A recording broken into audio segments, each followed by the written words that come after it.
Okay, I think that's good. Hello, everyone. This is Bhagat Samakia. I'm chair of NYPA. I would like to welcome the directors to the meeting.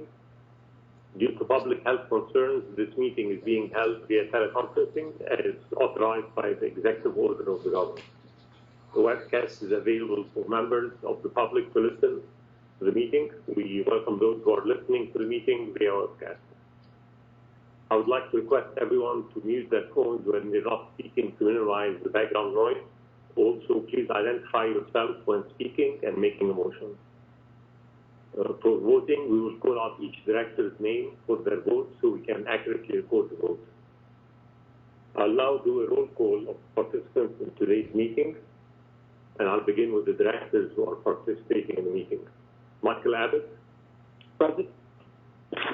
Alicia Barton. Yes, hello. I know Mike Frame is not there, so we'll go to Franklin Heck. Yeah, I'm here.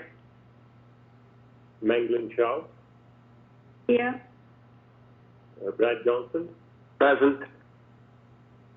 Joan McDonald. Present. Kristen Proud. Present. And Ken Tompkins. Present.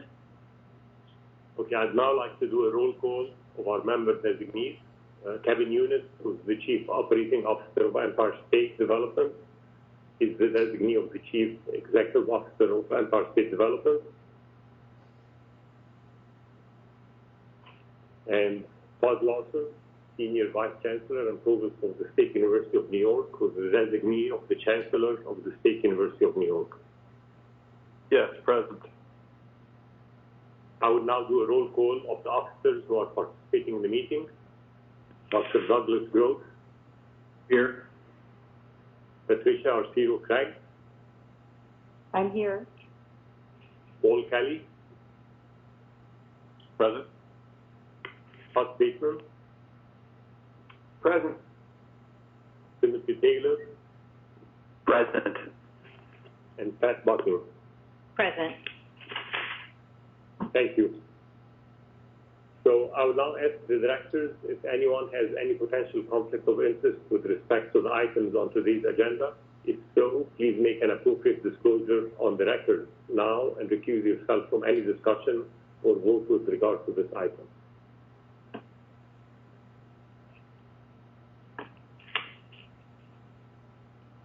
Okay, so I would like to now make a motion to approve the minutes of the NYPA meeting of April 3, 2020. I'll make the motion, Franklin Heck. Thank you. Ken Tompkins will second it. Thank you. Are there any corrections? If not, then I will ask each director for their vote. Michael Abbott? Vote yes. Alicia Barton? Yes. Franklin Heck? Yes. Dr. Manglin Chow? Yes. Brad Johnson? Yes. Joan McDonald? Yes. Kristen Proud? Yes. Ken Tompkins? Yes. Thank you. So the vote is unanimous and the minutes are accepted. And I would like to now introduce Kristen Proud to give the Finance Committee report. Thank you, Dr. Samakia. I bring to your attention FSMC Resolution number 190, authorization for access and work by Cree Inc. at the Marcy site. At this time, I'd ask for a motion to consider and adopt FSMC Resolution number 190. Can I have a motion, So please? moved. Yeah, Ken, so moved. Second? Joan McDonald, second. Thank you, Joan. So by way of background, on September 23rd, 2019, New York State announced a $1 billion public-private partnership with Cree Inc. to build and equip a state-of-the-art silicon carbide device wafer fabrication facility, or fab, at the Marcy Nano Center. The Marcy fab will be located on property presently ground leased to Fort Schuyler Management Corporation from the State University of New York. FSMC in turn subleases a portion of the premises to the Economic Development Growth Enterprise Corporation, or EDGE, to enable EDGE to act as the lead developer of a project at the Marcy site designed to make the site ready for use by one or more semiconductor manufacturing companies, nanotechnology firms, and or other high-end users.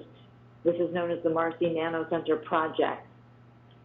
In order to advance the Marcy Nano Center project, EDGE is currently negotiating the terms of a ground sublease with Cree, whereby Cree would lease a portion of the site on which to construct the fab.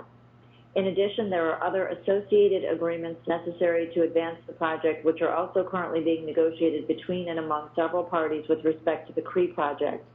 Once completed, certain of the agreements will be brought to the New York Creates Board for action by FRMC and FSMC, which is anticipated to be in the next few weeks. To facilitate the continued development of the site, pending the finalization and execution of the agreements, Cree has requested access to the site to perform initial construction work in order to avoid delays in its construction schedule. The granting of such access will allow Cree to remain on schedule toward its goal of completing the buildings and commencing installation of the manufacturing equipment by the spring of 2021. The key provisions of the license agreement between EDGE and Cree are set forth in the materials that were provided to you in advance of this meeting. In addition, Cree has entered into a guarantee agreement and established an escrow account in the amount of $10 million as security for its obligations under the license agreement and guarantee agreements. The construction work taking place at the site is consistent with the governor's recent executive orders pertaining to essential construction activities during the coronavirus pandemic restrictions. Appropriate safety precautions are being taken to ensure the safety and health of the workers. The Finance Committee approved a Resolution 1 authorizing the President of FSMC to consent to the license agreement between EDGE and Cree, finalize and execute the guarantee agreement, escrow agreement, and any other associated or necessary documents, and take such other actions as are necessary to effectuate the arrangement.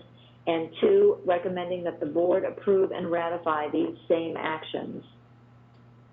So the action being requested this afternoon by the Board is to approve FSMC Resolution number 190, authorizing and ratifying the corporation's consent to the license agreement between EDGE and Cree dated April 17, 2020, as provided by the corporation's president, and approving the finalization, execution, and delivery of the guarantee agreement, escrow agreement, and any other associated or necessary documents, and authorizing, empowering, and directing the president and treasurer, each of them without the other, to execute, acknowledge, and deliver the guarantee agreement, escrow agreement, and any other associated or necessary documents, and the taking of such other actions as are necessary to effectuate this resolution. At this time, I will pause and ask if there are any questions or comments from the board members. This is Mike Abbott. I just had a question regarding the sublease, FSMC sublease to EDGE. Was that sublease presented to the board for review and approval? Doug or Trish, can you respond to Mike's question? Mike, this is Trish. The existing sublease has been in effect for many years. The original date on it is escaping me. 2000, okay. So the existing relationship has been on the books, if you will, for many years. In connection with this transaction, EDGE will be subleasing to Cree, and our agreement with EDGE, FSMC's that is, will be amended in part to accommodate that. That document will be coming before the board in the next few weeks for approval, that arrangement. Okay, thank you. That clarifies it. I did try to go back and look at past resolutions, but I guess I didn't go back far enough to see the EDGE agreement. But as long as there's an agreement in place, that's fine. Thank you. Yeah, sure. Thank you, Trish. Are there any other questions or comments about resolution number 190? Hearing none, we'll move on to the vote. I will ask each director for his or her vote on the motion to adopt resolution 190 as stated above. Starting with Michael Abbott. I vote yes. Alicia Barton, Aye. Franklin Heck, Yes. Dr. Mengling Zhao, Aye. Brad Johnson, Yes. Joan McDonald, Yes. Dr. Samakia, Yes. Ken Tompkins, Yes. and I would like to be recorded in the affirmative as well. That's the roll call, so the motion is adopted, resolution 190 is approved. Dr. Samakia, I'll turn it back over to you. Thank you so much, Kristen. So I'd like to ask if there is any new business, anyone wants to raise any new items? So given the change in meeting logistics because of public health concerns, we notified the public of the opportunity to send in comments via email prior to the meeting. We did not receive any comments. The next meeting will be scheduled, and as soon as we determine the date and finalize it, we will post it on the website. And again, I'd like to ask if there's any further business. If not, I'll ask for a motion to close the meeting, to adjourn the meeting. I'll make the motion, Dr.